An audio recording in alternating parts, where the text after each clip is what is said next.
Good afternoon. I'm Arturo Vargas, Chief Executive Officer of NALEO Educational Fund. NALEO is the National Association of Latino elected and appointed officials. And thank you for joining us today for this Facebook Live conversation, Texas Talks, a voting rights conversation with legislators from the Lone Star State. And to underscore who we have with us today, this is very much as well a family event within the NALEO family. All of the legislators who are joining us today are either current or past NALEO board members or very strong NALEO active members as well. And you'll see as I introduce them. So this is very much a conversation entre familia about the challenges that Latino elected officials continue to experience as they try to advance policy priorities that are important to them. And one of the most important policy priorities for NALEO Educational Fund, as well as the members who are joining us today, is to ensure that everyone has free and access to the franchise, that voting rights continue to be upheld in the country in all 50 states and across at the federal, state, and local level. Since the 2020 election, nationwide, we have seen a surge of states who have been considering or enacting measures that would create barriers for Latinos and others groups to register to vote or to vote. In the 2021 legislative session, legislators have passed more than 400 bills with restrictive measures. Some of the states have passed particularly broad measures that are based in states with large and growing Latino populations, including Florida and Georgia and Arizona.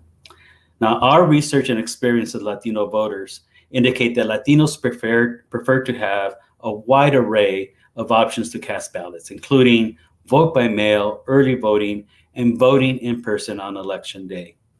In many cases, the restrictive measures limit access to these options. In fact, in the lead up to the 2020 election, we recognized that many Latinos would be casting their ballots by mail for the very first time ever, even if they were very frequent likely voters because of the COVID-19 pandemic. And we pivoted our own outreach from merely encouraging people to vote and getting the vote out to informing people how to vote by mail. Because those of you who have voted by mail know it's not necessarily an intuitive process.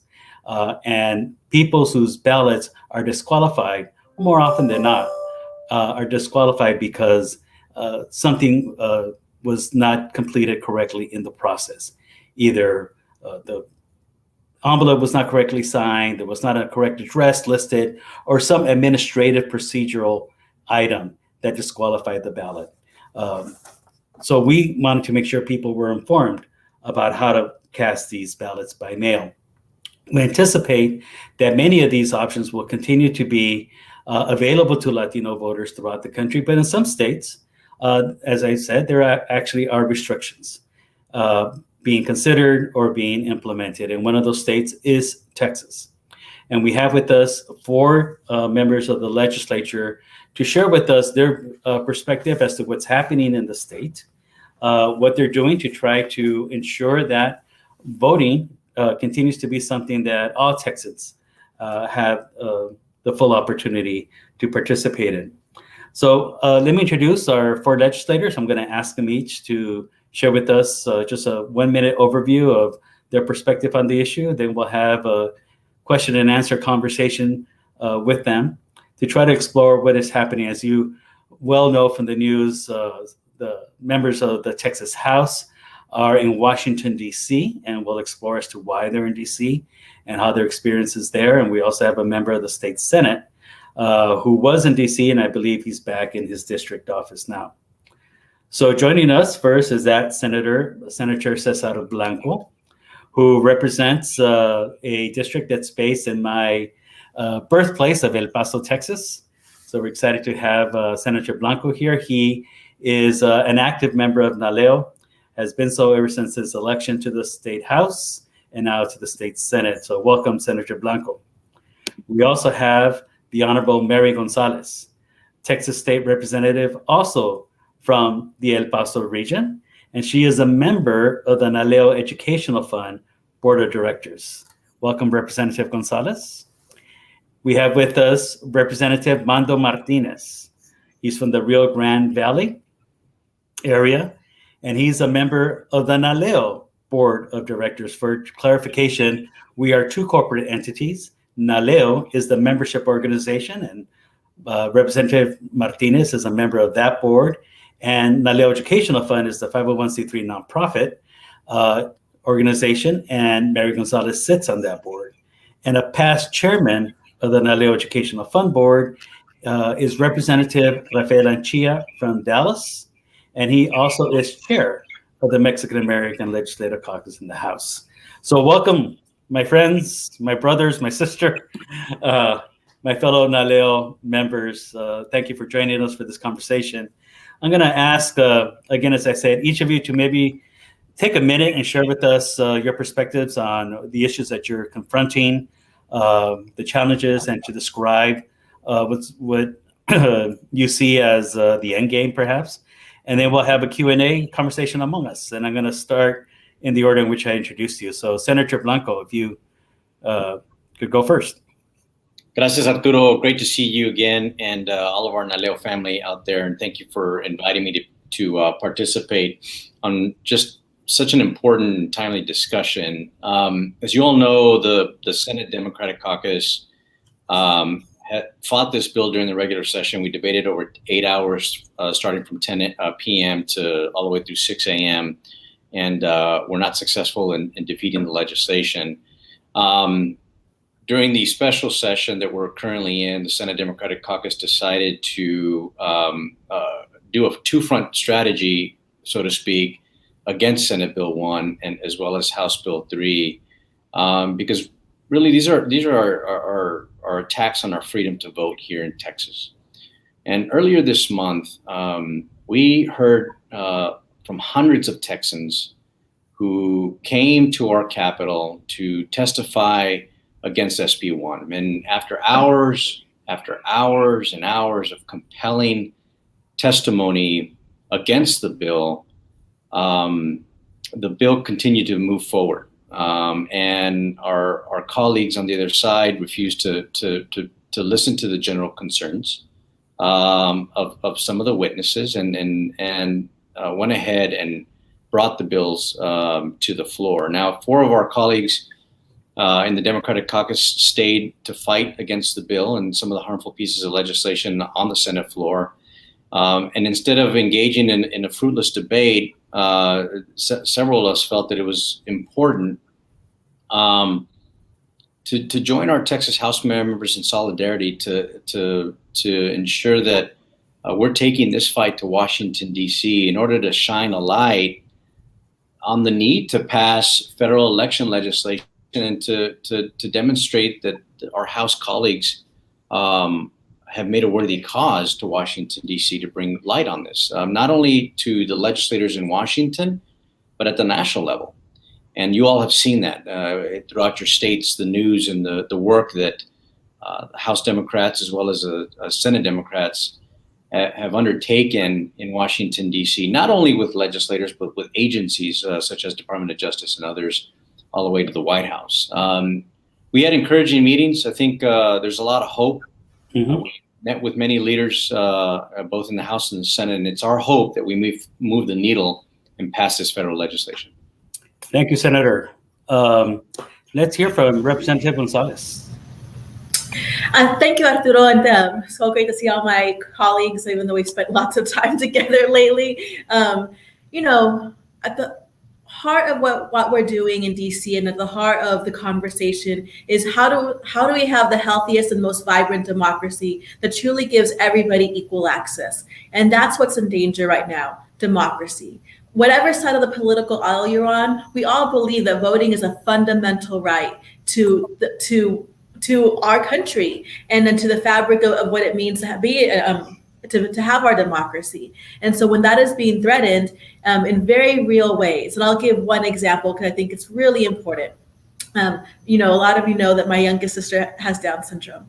And one of the things that I'm really proud of our caucus for fighting for is making sure that people with disabilities are are included in the democratic process. There are so many ways in which people who are supporting or assisting people with disabilities would not only be disencouraged to participate, but even criminalized for making a very easy mistake. That should never be part of the conversation when we're talking about building a healthy and safe democracy. The freedom to vote is critical, and I'm so glad that I have so many colleagues who are brave and courageous and who are sacrificing so much to make the conversation a national conversation beyond just our Lone Star State. Thank you. Representative Martinez Mando. Yes, sir, and thank you, Arturo. Thank you so much for having us here today. But, I think when it comes to our elections, all we want is a transparent process that we can all trust, where Texans have equal freedom to vote, whether we live in Laredo, the Rio Grande Valley, Tyler, Houston. There's just so much extremist in politics today, but it puts up barriers to silent voices across the spectrum of our state. So for democracy to work for all of us, it must include us all. Together, we can all ensure that Texans can vote safely and freely, cast their ballots, that their voices are heard, and our elections reflect the will of the people. I mean, we all know that the cornerstone of our democracy is voting. And that's exactly the message that we're trying to send here up in Washington, D.C., and what we're doing as legislators, making sure that it's not just about a party, it's about the people, and making sure that their voices are heard as well when they cast their ballot. And now the double chairman, past chairman of the NALEO Educational Fund, chair of the Mexican-American Legislative Caucus in the House, Chairman Anchia. Thank you, Arturo, and it's good to be back with the familia de NALEO. It was one of the great honors of my life to chair the Education Fund, and I'm so glad we're well represented with my colleagues in NALEO leadership today. I just wanted to echo not only the importance of the freedom to vote that my Senate and House colleagues have articulated, but I wanted to talk about this sort of pivotal moment in not only Texas history, but American history, and why we're doing what we're doing. I mean, Texas, as you know, Arturo, has for the last decade really tried to intentionally discriminate against the voting rights of Latinos and African Americans. That's been found by 3 different federal courts on both redistricting and strict photo ID issues, which are both core voting rights issues. And in the latest decision, where you had 2 Republican appointee judges and 1 Democrat, they found unanimously intentional discrimination by the state of Texas and overturned some very extreme gerrymandering in the state. So the Mexican American Legislative Caucus, which is the oldest and largest Latino legislative caucus in the country, has taken its advocacy not only to court, where we've been successful in the last year against these constant assaults against Texans' voting rights, but also now in Washington. Our membership is broadly represented among the members who broke quorum to defeat twice now to defeat the anti-voter bill. The last thing I would say, Arturo, and we can get into the specifics of the bill, but the fact that the big lie has come to the front door at the Texas Capitol is something that we all need to be prepared for. We were not going to buckle to the big lie in our state. We were not going to be enablers to that lie that the ex-president somehow had the election stolen from him by Latinos and African Americans. And we sought to act decisively, not just to protect the Latino community, not just to protect millions of Texas voters, but really to protect our fragile democracy in America. Thank you. And I'll stay with you, Chair Anchia. Texas, as you identify, is quite unique in the way that it's approached legislative matters and affecting Latinos, but it's also unique in the way that its legislative processes are. So for those who are listening around the country who may not be familiar with how the Texas legislature works and why breaking quorum actually was a strategy that they decided to implement here, how often does the legislature meet? For how long? What is a special session? Can you just give us a quick 101 on what you're dealing with in your processes? Gracias, with pleasure. So the Texas legislature has a citizen legislature, both on the Senate and House side. We are, for all intents and purposes, volunteer elected representatives and senators. We get a small stipend from the state. And then we meet once every 2 years for 140 days. During what we would call that regular session of 140 days, they tried to jam through an elections bill, which they have since disavowed for containing anti-democratic and discriminatory provisions against souls to the polls and other things. But we had to walk out an hour and a half before the legislative session ended to frustrate quorum. What does quorum mean? 2/3 of the Texas House is required to be present and in the chamber to have a quorum. So because there were more than 50 members who wanted to defeat that anti-voter bill, we walked off the floor, took our keys, because we use keys to lock our voting machine, and then we're able to, for an hour and a half of being gone, we're able to defeat the anti-voter bill at the end of the session. During the special session, which can exclusively be called by the governor, and Governor Abbott has not only called a session on an anti-voter bill, but also anti-trans bills, anti-border bills, and anti-reproductive health bills. We took the decision that we were not going to present ourselves during the special session, and more than 50 members said they were not going to come back during the special session to make quorum, thereby killing all of those bills. On the Senate side, they stayed and fought those bills, so the quorum requirements are also 2/3 over there, but business cannot be conducted on the House side, therefore no bills pass as a result of the frustrating of quorum. So I understand, and we've heard this question asked, when does the special session end? We know that the governor can keep calling special sessions. He's indicated he will keep doing so. What's next here in terms of this the strategy? If that's for me, Arturo, I'll just say that when we after we broke quorum the first time, we met with Vice President Harris, and she asked us to please give Congress more time to act on meaningful federal legislation to protect voting rights in the state of Texas that has been sorely lacking after the Shelby County v. Holder decision during the last decade. And we sought to do that. We plan to be out until the end of the legislative session, the special session, which is August 7th, and it happens to coincide with the Senate recess, which is August 6th. Also happens to be the anniversary of the signing of the Voting Rights Act by Texan President Lyndon Baines Johnson. Yeah, a lot of symbolism there. I'm going to turn to Representative Gonzalez. You were talking about the experience of your sister and how, to ensure that she's able to fully participate. Could you share with the folks who are listening in, what are some of the elements of either House Bill 3 or Senate Bill 1 that you find particularly troubling?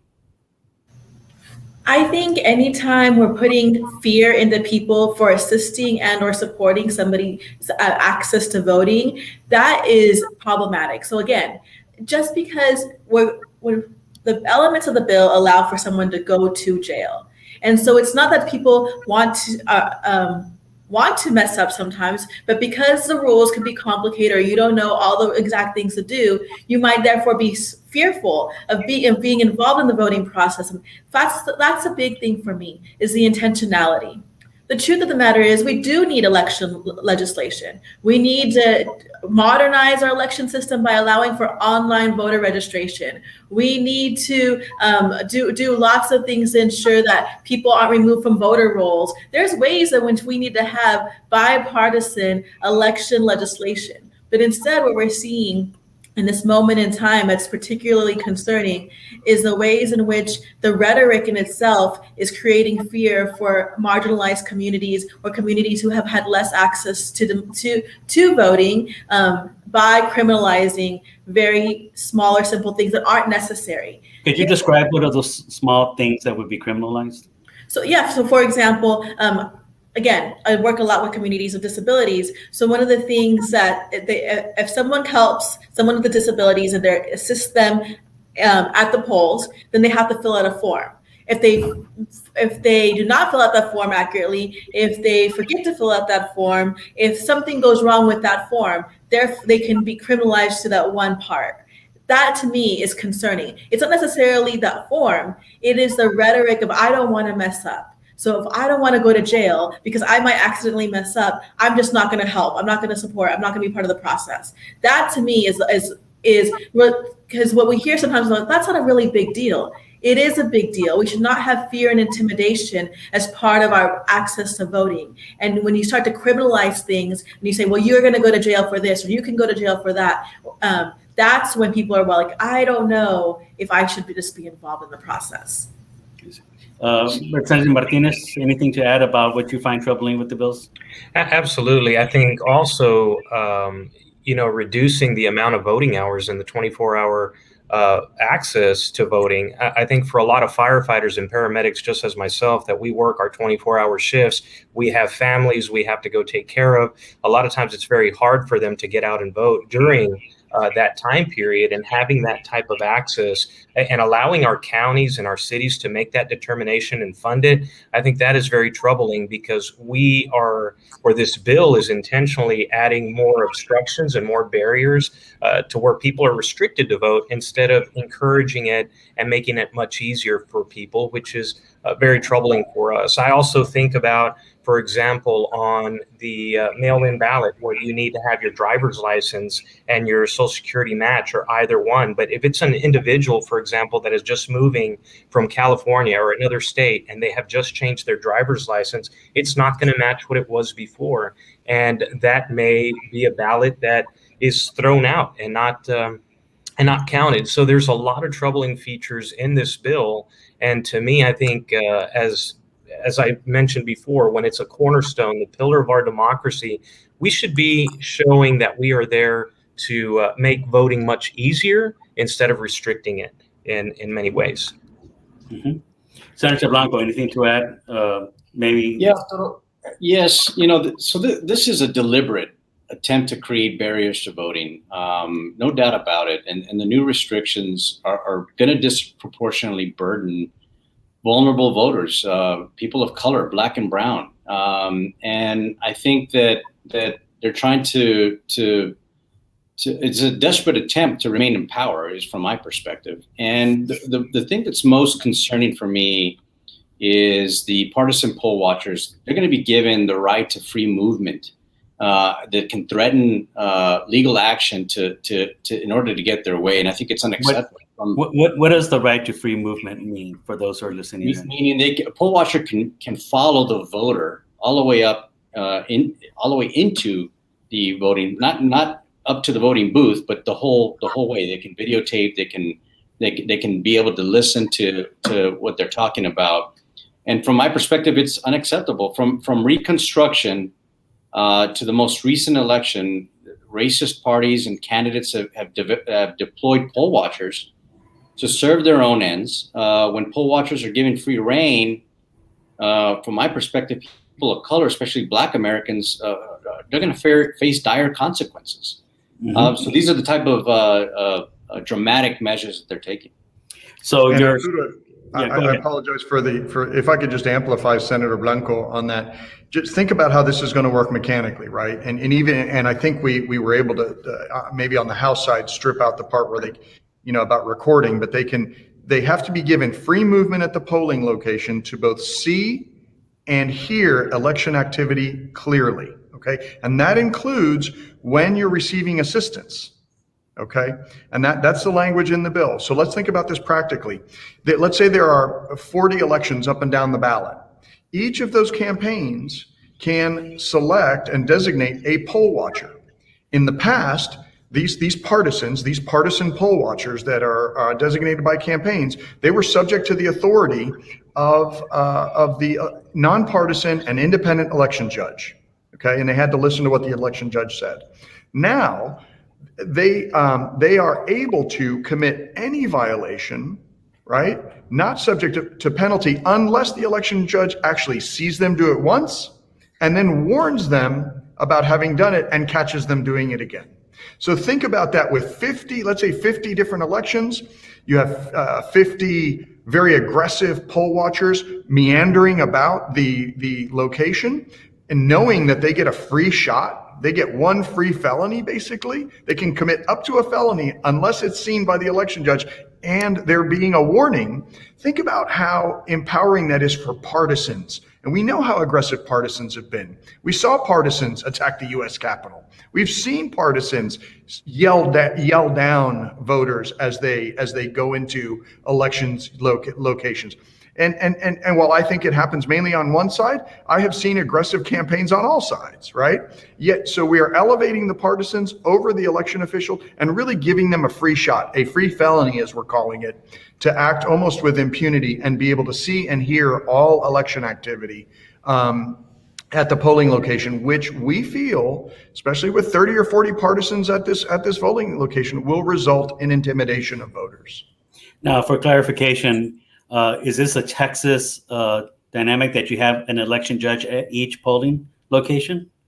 Yes, we do. At each polling location, you have an election judge, and that judge has the equivalent power of a state district judge. So they have the ability to put people in jail under current law. This flips it on its head to where the poll watchers have almost more authority. The partisans have more authority than the independent election judge, and the independent election judge can only act under this narrow band of circumstances, and that's very dangerous. And who appoints that judge? Usually the county commissioner's court. Yeah. Again, procedures in Texas are very different from other states, so this is also a good opportunity for people to understand just the systemic barriers and challenges that exist in voting in Texas. So the four of you went to Washington, D.C. Let's talk a little bit about the kind of reception that you got from folks there in D.C., from members of the Congress. Who wants to take that first? Mando? Absolutely, I'll take that. I think we were very well received by members of Congress and our Senate, and especially our Vice President. You know, when you hear her talking about the attention that Texas has brought and Texas legislators have brought to the nation, is something that is very uplifting, especially because of the fact that this is just not an issue that is occurring in Texas. This is occurring nationwide. And to bring this type of attention and the need when it comes to voting is extremely important. I've been very pleased with the reception that we have received. I think the message that we have been sending our congressmen and senators has been very well taken. And I believe we are making some strides, especially when you see a lot of our senators really focusing on this, our U.S. senators focusing on voting rights and making this this federal law, come to be. And I think it's very constructive and positive. Representative Gonzalez, what's it been like in D.C. for you? You know, I think it's historic.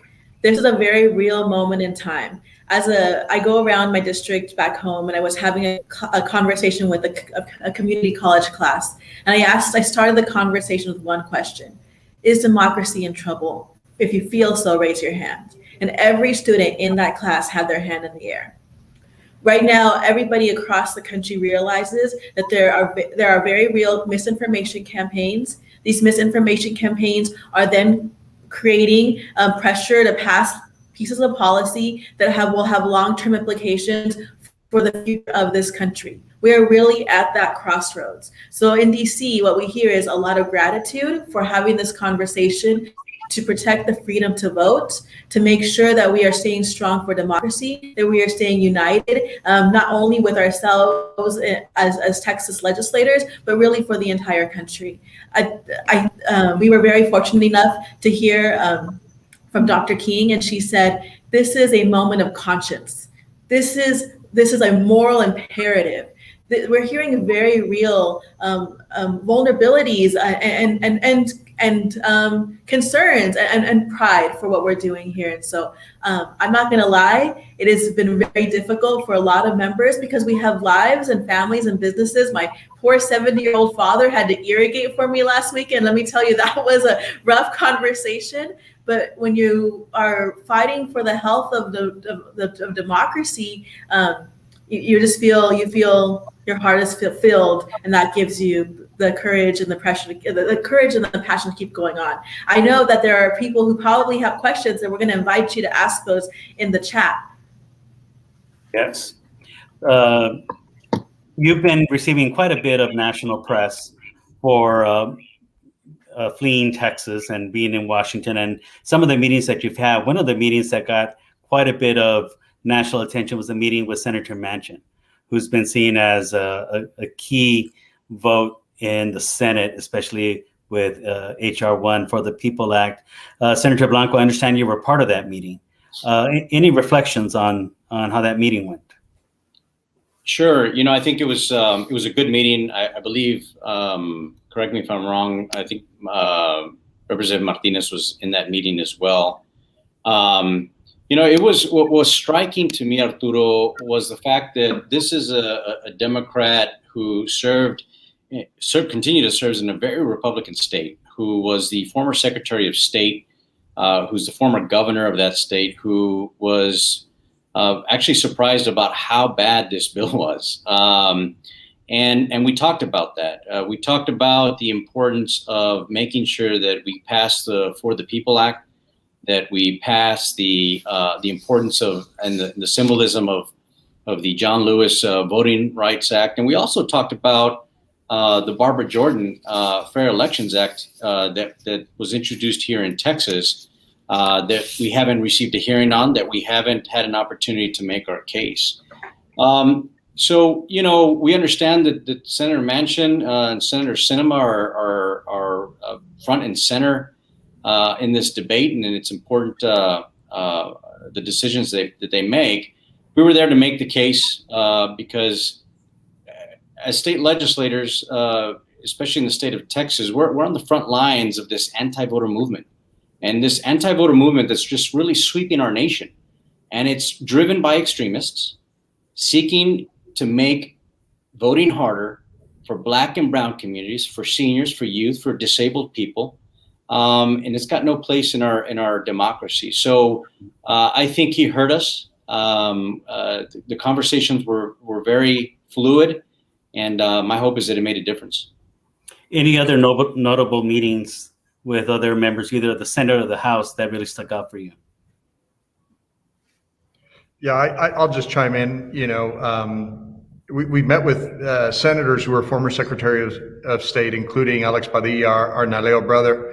And what is frustrating about this process is that there really is an opportunity for bipartisan modernization of our elections that will make them more accessible, safer, and more modern. And so, the second part of our trip here to Washington was not only working on Capitol Hill, which we continue to do, but also invite voting rights experts from across the country to come and talk to us, secretaries of state, to tell us about how they're modernizing their elections.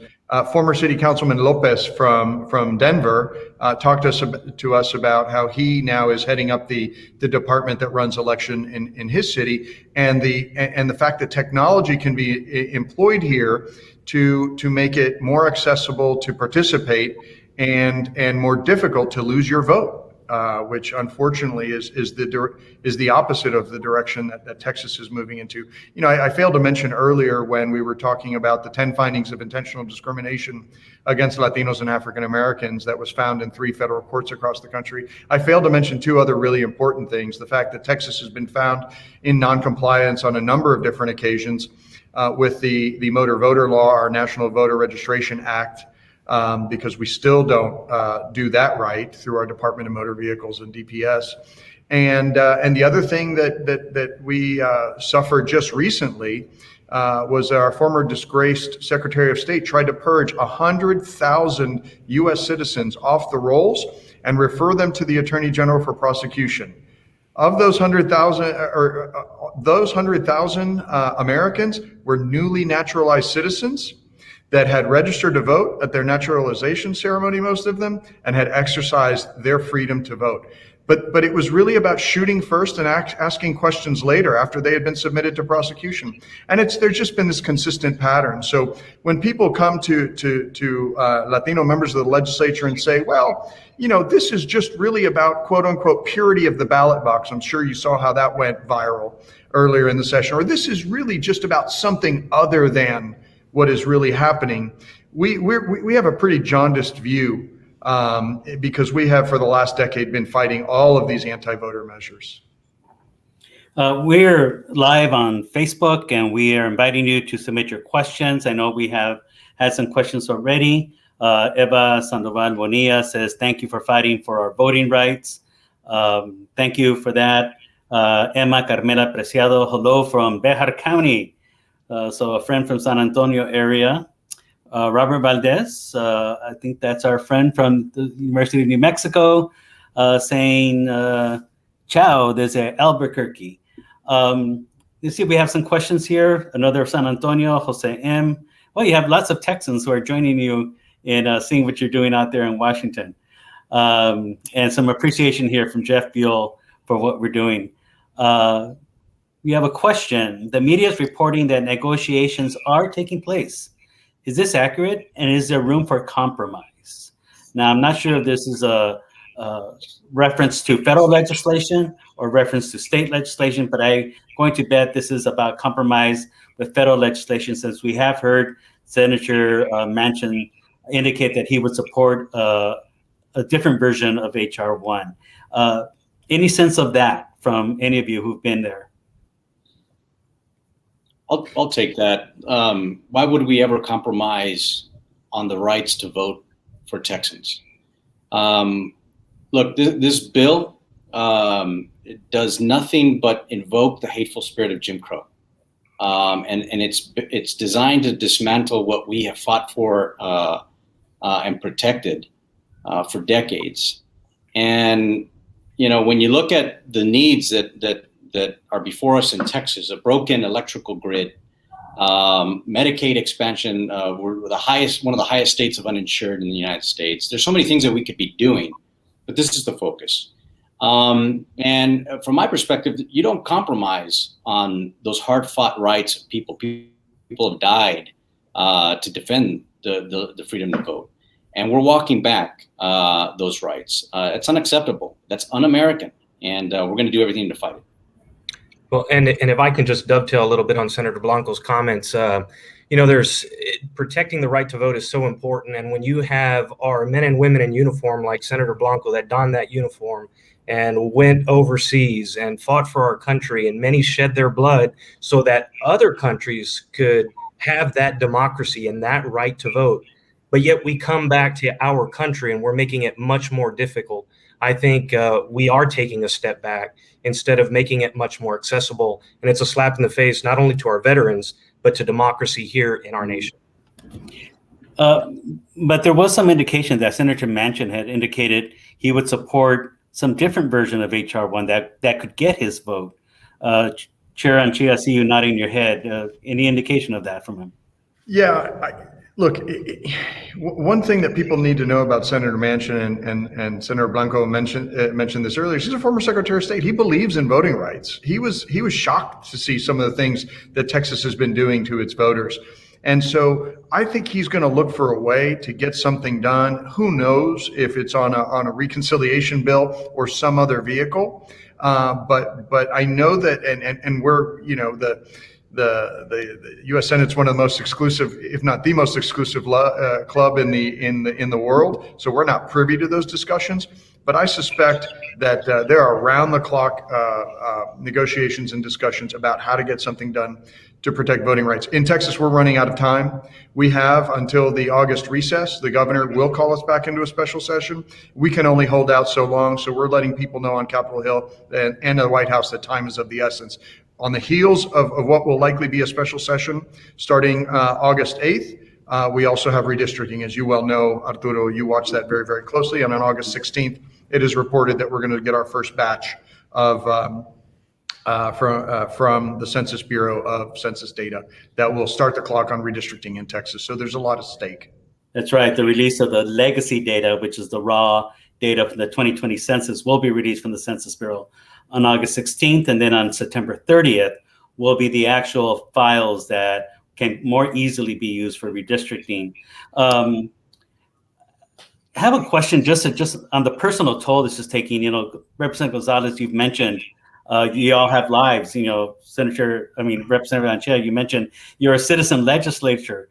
So this is you're volunteering in essence to serve as House members and senators.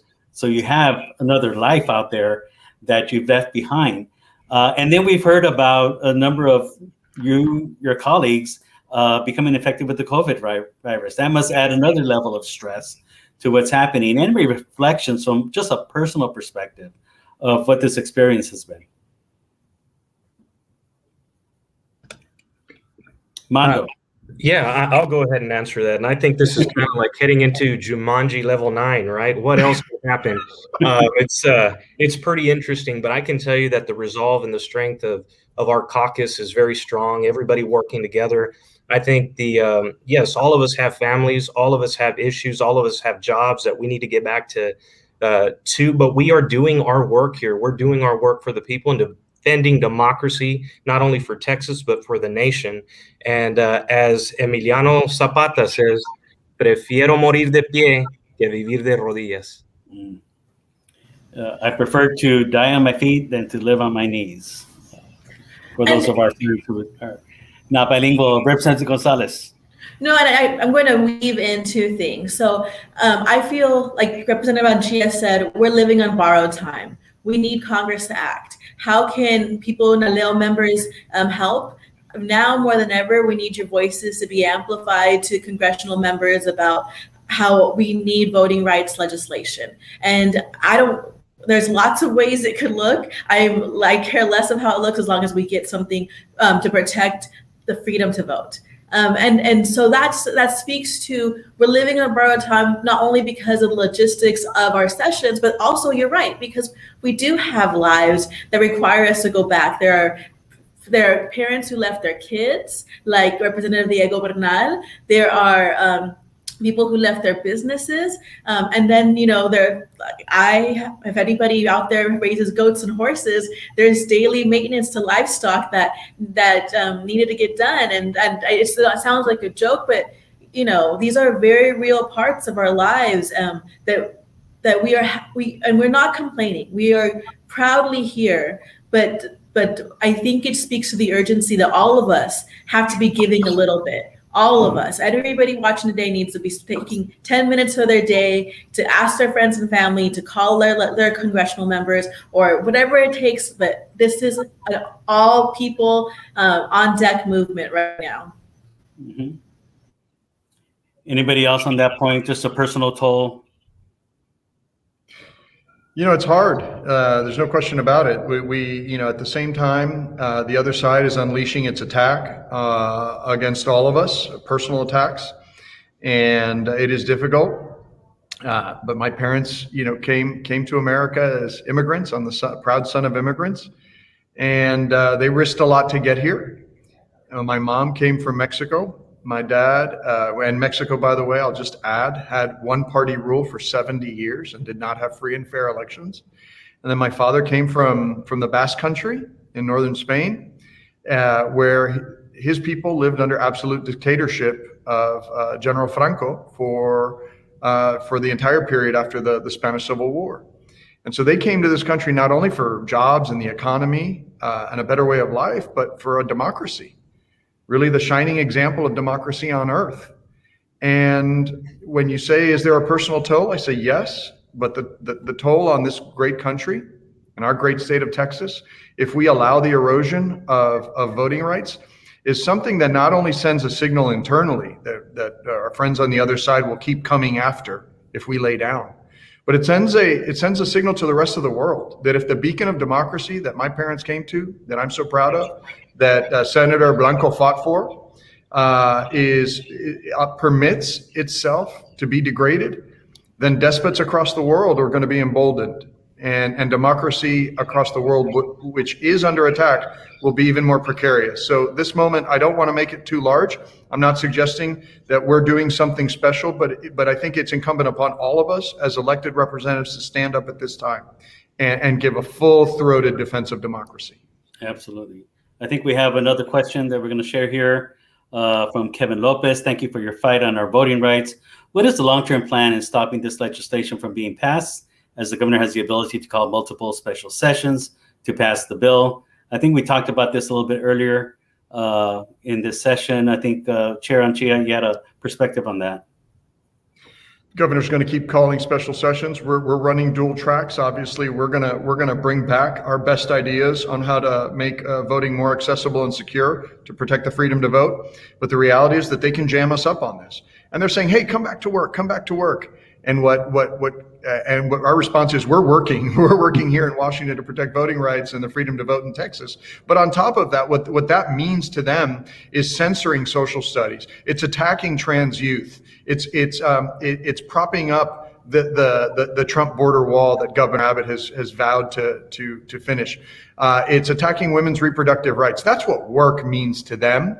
And candidly, when 700 Texans died as a result of Winter Storm Uri, the priorities are all flipped backwards. They're misplaced. We should be coming back to work to deal with our electric grid that the 9th largest economy in the world, that is Texas, deserves. We need a first world economy. For our first world economy, we need a first world electric grid. And that's something, and our governor just will not confront his failures. He will always try to detract. He will always try to lean on the crutch of anti-immigrant rhetoric, calling immigration invasion in our state. And that's the kind of stuff that leads to people getting killed by racists in places like El Paso that Senator Blanco lived through. So we're at a very dangerous time. Well, in fact, I wanted to take the privilege of the moderator here to talk a little bit about the massacre that occurred now. We're coming up on 2 years of the anniversary of the shooting at the Walmart in El Paso. Given that we have two representatives here representing that community, both Senator Blanco and Representative Gonzalez, your thoughts on the 2-year anniversary, anything you can share about what will be happening on August 3rd to commemorate the loss? How is the community recovering? Well, as you know, Arturo, this happened at the Walmart where my wife and I shop. It happened in the neighborhood that I grew up in, we're still healing. We didn't have an opportunity to heal together as a community because of the pandemic, we may have that window. We're seeing a spike in COVID all over the place, and we may not get to that window in the next couple of weeks, but we hope we do. But our community is still healing. But this is why it's so important that we have the right to vote.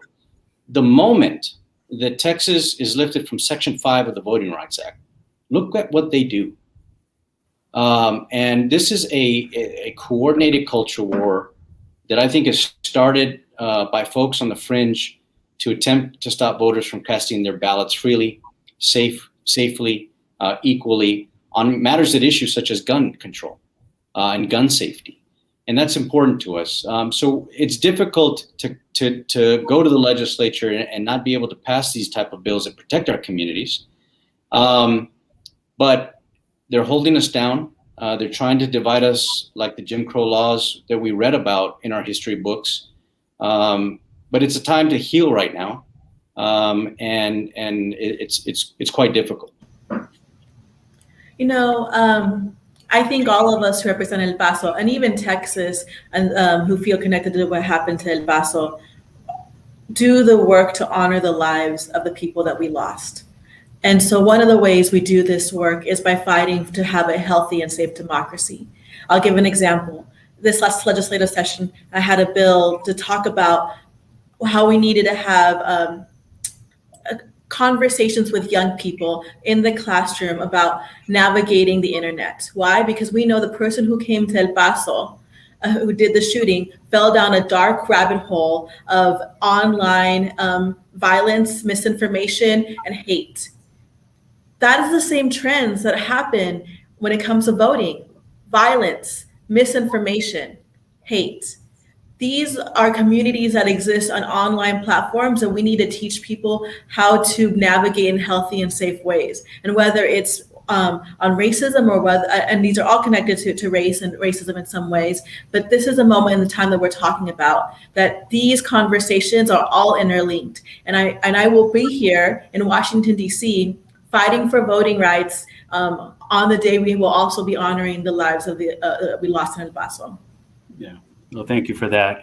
Well, we're going to wrap up this session. I know many of you have meetings that you're still organizing there in Washington. And Senator Blanco, I believe you're back in Texas now? I'm here at the Capitol. Yeah, it looks like you're at your Texas office. So any closing thoughts from each of you that you'd like to share? Mando Martinez, we'll start with you. Yeah, and thank you very much. I just believe that we're going to continue doing whatever we have to and use every tool at our disposal to defend a democracy. This is the only way that we can really get our message across. And I just want to focus on, a little bit of what Senator Blanco and Representative Gonzalez were talking about when we're talking about mass shootings, is that in Texas, our Secretary of State said that we had safe, secure elections and free elections, but yet with over 140 mass shootings, the Texas legislature wanted to pass and did pass an unlicensed carry bill here in Texas. But yet we have very safe and secure elections, and they want to pass a voting and election bill that really discriminates and obstructs and creates more obstacles for our people to vote. That is a problem, and I will be here as long as it takes in order to make sure that our voices are heard and our democracy is safe. Representative Gonzalez. I could never be more proud of my House colleagues and all their sacrifices than I am in this moment in time. The 56 folks who are here in DC and have been here for days are literally at the front lines of voting protections for the entire country. A lot of times people say they're disenchanted with elected officials. Well, look at these elected officials who are literally putting everything on the line, are being creative and innovative and passionate. And I just want to say, I'm so grateful to be here fighting in DC with so many of my colleagues. And thank you to everybody paying attention. And please, please, please write or call your legislator or your congressional members. Senator? Our democracy, I think, is stronger when more Texans and more people participate in our elections. But this is a sham bill, and it's only going to create more barriers for minorities and other people. And this is a direct assault on our democracy, all done to perpetuate the big lie. And unfortunately, Texas has a long and dark history of intentional voter suppression, as Rafael had indicated. And we've come a long way in expanding access for voting and for marginalized communities and for citizens in our state. And the freedom to vote is a fragile thing, and we've done a lot to fight and defend constantly. Each generation has, and in past generations, we've had heroes like Dr. Hector P. Garcia of the American GI Forum, and among others who have fought for the freedom to vote for marginalized communities. And today, as we're fighting the same fight on the freedom to vote, I look to their example of courage in doing what's right. Thank you. Chair Antier. Since we're referring to the foremothers and forefathers of our cause, Dolores Huerta also addressed our group at 91 years old, and she breathed life into our effort at a time that we desperately needed it. I will just add at the very end that white women have only had the right to vote for 100 years in the state of Texas. African Americans and Latinos had to overcome the Jim Crow 1.0 laws, the black codes, no dogs, no Negroes, no Mexicans signs, until very recently. This American experiment where we have a pluralistic electorate that is diverse and participating is not that old. It's relatively new, where everybody is participating. And suddenly, because everybody is participating, and somehow Latinos, who came out during this 2020 election, voted in as great numbers as ever, now we need to change the voting laws. Why? To me, there is a very cynical effort to make sure that fewer of us vote, and that for everybody of any political stripe should be offensive to you, and we should try to preserve the voting rights for this American experiment to succeed. And it really, as a son of immigrants who loves this country so much, right? I mean, and who has benefited from being an American, and I want to preserve this for the successor generation, for my children and their children, because we love this country. Absolutely. Senator Representative Martinez. Someday, Arturo, someday. But I just want to close with this. And as proud as I am of all of my colleagues, our caucus chairs, everybody that has taken the step to be here, every step we've taken toward progress in this country, we all know it has met resistance, whatever it may be, from ending enslavement to enacting the 40-hour work week to celebrating marriage equality. But we have proven every time that people of good conscience will rise against the challenge to claim freedom as our own. And that's exactly what we're doing. That's what we're going to continue to do. Amen. Well, thank you to the four of you for joining us today, taking the time. And once again, my thoughts and prayers are with all of you in El Paso as you commemorate the massacre. It really hit home. I have extended family in El Paso. I have family members who live around the corner from the Walmart where the shooting happened. One of my cousins was a first responder who saw things that, you would think that only people in service like you, Senator Blanco, would see. And here it came home to our own streets. So our thoughts and prayers are to all of you. Thank you for being here. Thank you for your leadership. And I hope to see all of you in person soon. Take care.